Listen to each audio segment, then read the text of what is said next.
one of the realities, Michael, they got to turn the page on the quarterback. There was some contract consternation after the draft. Matthew Stafford didn't like the fact that he had no guarantees beyond this season. That lingered for months.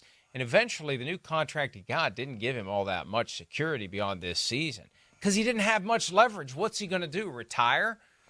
I think they've kind of secretly been hoping he would retire. Back before the Jets traded for Aaron Rodgers, I'd heard that the Rams were hoping that would fall through so the Jets would give them a call about Matthew Stafford. And we know the Rams have a history on deciding they're done with a quarterback. Just ask one of the current MVP frontrunners. When they decide they're done, they're done. And this has had a very tenuous year-to-year feel. And so if you're contemplating trading Cooper Kupp, why aren't you considering a trade for Matthew Stafford? Now, I planted that flag a week and a half ago because maybe I heard a little something that I hadn't confirmed that maybe Stafford would welcome. And why? Who wouldn't? Who wouldn't? He's stuck on a bad team. Could be his last year in football. Who wouldn't welcome a trade to a contender where a guy of his skills could walk through the door and make the team better? And I've been pushing for the Vikings to trade for Matthew Stafford. All due respect to Sam Darnold, I look at it this way. If Mike Tomlin can decide for the Pittsburgh Steelers, I'm going to bench my 4-2 starter because I'm trying to win a Super Bowl here, and I think the other guy's better. The Vikings can come to the same conclusion when Kevin O'Connell, the head coach, Wes Phillips, the offensive coordinator, and Chris O'Hara, the quarterback's coach, all worked with Stafford in L.A. and all won a Super Bowl ring with L.A., they can make the strategic decision. Sam Darnold's going to take us so far. The other guy could take us over the top. Let's do it if we can. There's been some steam out there that it could happen. I've been advocating it for a week and a half now. My point is, if the Rams are thinking about trading off a piece like Cooper Kupp, why wouldn't they be thinking about trading off Matthew Stafford if, as it appears, he's in his last year with the Rams? I think they may have waited too late. If they're thinking about that, that's something that's got to be done in the offseason. Now, you probably have an example. I can't think of one off the top of my head where a starting quarterback on a bad team, week 7, week 8, week 9, pops up on a contender and takes over the starting job. Generally, this happens in the offseason. It would be a bold move for Kevin O'Connell to say, hey, that's the guy. I worked with him in L.A., and I want to do that here in Minnesota. It'd be a bold move, but it could also just really blow up on your Minnesota Vikings. I mean, that could upset everything. It could upset the chemistry, the locker room. And there's no guarantee, even though he's worked with O'Connell, he hasn't been in training camp with these guys. He hasn't been in meetings with these guys just to come in and say, hey, you're the starter. And Sam Darnold, thanks a lot, Sam. Back to the nature of the beast, the nature of the machine. Thanks a lot, Sam. You've gotten us to a 5-1 record, but we know you're Sam Darnold. This is Matthew Stafford. He's won a Super Bowl, so he's going to take over your job. I think it would be, dare I say, unprecedented. I can't think of an example of somebody, of something like this happening this late in the season. Well, at the quarterback spot, at quarterback. Chris Sims has been giving me a hard time about this ever since I first mentioned it. He constantly says you're trying to F-K up your favorite team. You might as well say it. You said, I'm trying to be good. You said, I'll say shit without really thinking twice, but it's only in the rarest of occasions. Yeah, the other one. Chris will let it fly, and Chris lets it fly with no buildup. Like, usually you get the sense that the volcano's going to blow. With Chris, it just flies out with no rhyme or reason. Anyway, the point you made that a trade for Matthew Stafford could cause things to blow up for the Vikings. I've been watching this team for 50 years. There's always something that blows up the Vikings. It's just what is it this year? What causes the train to derail this year? If you're reaching for the brass ring, you got to be willing to fall off the horse and break a tooth. And I think that Sam Darnold's playing great and Matthew Stafford's not playing well. Yeah, and one's with the ultimate play designer, play caller, and has the pieces around him. Stafford's with a great play designer and play caller, but he doesn't have the pieces around him. The receivers have been injured. The offensive line has been beset by injuries. You flip those two guys, and I'm not saying they should trade Darnold for Stafford. I'm just saying the circumstance. Darnold's benefiting from a great circumstance. Kevin O'Connell made Josh Dobbs look like a great quarterback for a brief period of time last year. So you take a guy who's still got a top 10 arm. He does the no-look throws. He's tougher than nails. I mean, you could set him on fire and he wouldn't complain. He's played through so many injuries we don't know about, injuries the team didn't know about. He just deals with it. He is the guy who could come through the door, and I know who would be very happy, and it would help the rest of the team accept him. Guy that's had one 100-yard receiving game this year, the best receiver in football who's had one 100-yard receiving game this year. If Matthew, and all that Justin Jefferson's got to do is go back and look at the game splits for Cooper Kupp from 2021.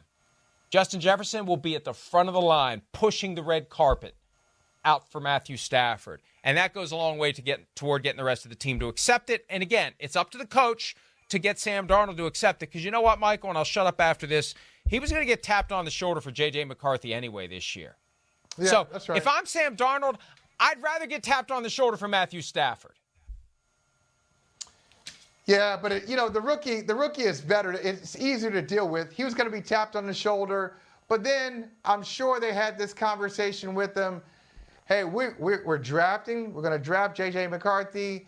It's good for the quarterback room. Eventually, the job will be his. But hey, Sam, you play well. Job is yours at least for a year. I think he probably believed he had a year before McCarthy was a young kid. He's like one of the younger first-round picks. I think he's still only 21. So is some 21-year-old kid going to come in and take my job? Eventually he will, because they drafted him 11th overall. But right now, it's my job. He thinks he's got it for the rest of this year. And you're going to come in, you're going to zoom in Matthew Stafford in October to take his job? No way. No way. It would not fly. It wouldn't fly with Sam Darnold. I don't even think it would fly with Justin Jefferson. I don't know. Again, you either want to win a Super Bowl or you don't. You either want to beat the Lions or you don't. And they weren't able to beat the Lions on Sunday. And I think you get Matthew Stafford on that team because he knows the offense, he knows the coaching staff. That team becomes a Super Bowl contender. Without him, they're fringe at best, and a lot of things are going to have to go their way. By the way, some in-season quarterback trades that I've thought of while we've been discussing this. Carson Palmer was an in-season trade, but he didn't make the Raiders a contender. That was he wanted out of Cincinnati, and the Raiders lost Jason Campbell to a broken collarbone 2 days before the deadline, and Hugh Jackson got desperate.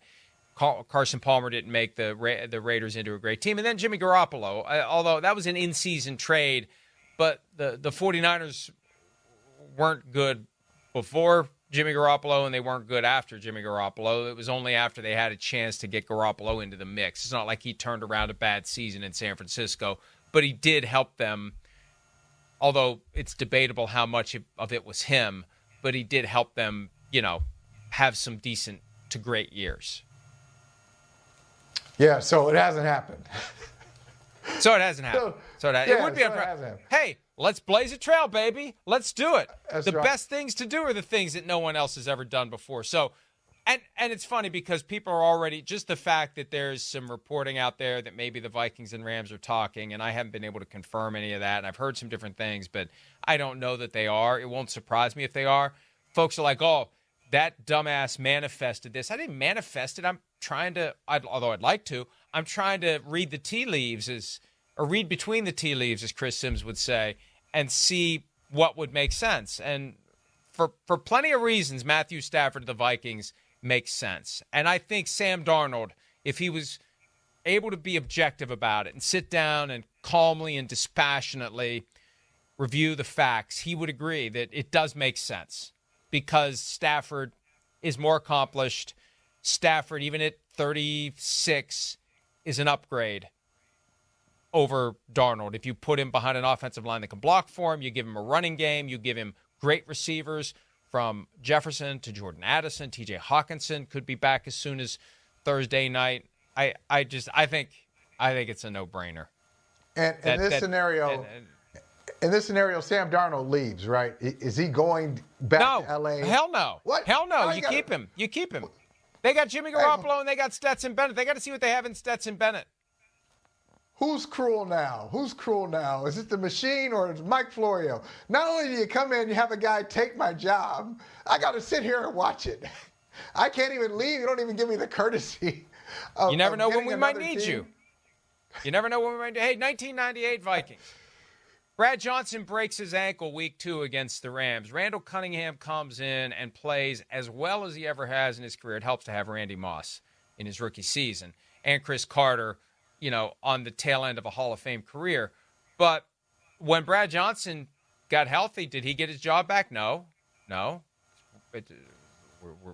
working fine with Randall Cunningham. This is the way football goes. And again, if Mike Tomlin can do it to Justin Fields, 4-2, take a seat, I'm trying to win a Super Bowl. That's the way that the Vikings have to look at it, whether it's Kevin O'Connell, Kwesi Adolfo-Mensah, the GM, Mark and Ziggy Wolf, the owners. You got to look at it and say, hey, we can dog paddle every year and get to the playoffs and maybe once every 5 years win a playoff game, once every 10 to 15 years get our asses kicked in the NFC Championship. They're 0-6. You talk about 0-4 in the Super Bowl. They're 0-6 in their last 6 conference championship games. Or wow. we can go for it. We can go for it. And Matthew Stafford is a go for it move. It is a damn the torpedoes. There's no time like the present. Let's go get it. So we'll see. If they want to go, this is the test. If they want to go get it, they'll do it. If they're content to just kind of like, let's see, then they'll stay the course. That's not a challenge. Okay. That's just an observation. I like it. I don't think they'll do it. I don't like the idea. I don't like the idea, but I like your. This is coming from years of disappointment and pain. Yeah. With the Minnesota Vikings. That's where it's coming from. Because if they do it with someone else, then you'll really be pissed. Like if the Rams trade Stafford to another contender, then I think you'll lose your mind. Well, look, all it takes is one injury to a contending quarterback the next 2 weekends of football, and that's where Stafford's going to go. And I'm not going to start naming names because then I'll be accused of, putting the hex on the quarterback who gets injured. But you just pick a contending team and say, if that guy tears an ACL or pops an Achilles tendon this weekend, we just saw it happen with Deshaun Watson on Sunday. Not that the Browns are contenders, but my point is, a high-end contender like that, of course you're calling for Matthew Stafford. Of course you are. The Vikings would have done it last year after Kirk Cousins' Achilles tendon popped on November the 1st or whenever that was. They wouldn't have hesitated to call. So he just wasn't available last year. He's available this year, I think. This year, you can upgrade over the guy you have, even though the guy you have has done well. All right, we got to take a break before we do. Just a quick note. Sure. Let's fact check this. If Kirk Cousins' injury happened on November 1st, didn't you say November 1st is when PFT started? Yeah, it didn't happen on November 1st, though. Okay, I don't think it happened November 1st. What a coincidence, the love-hate relationship, Kirk Cousins and then PFT, like that'd be poetic in some ways. I'm checking now, and I should be able to get this. It was just a few days before November 1. It was something like the 29th. I think it was the 29th of October. That's what it was, 29th of October. 3 days short of the 22nd anniversary of PFT. So the trade deadline is November 5. Hey Vikings, you want to reward me for 50 years of annual heartbreak for the time that I cried on the floor after Drew Pearson pushed Nate Wright in the 1975 NFC divisional round?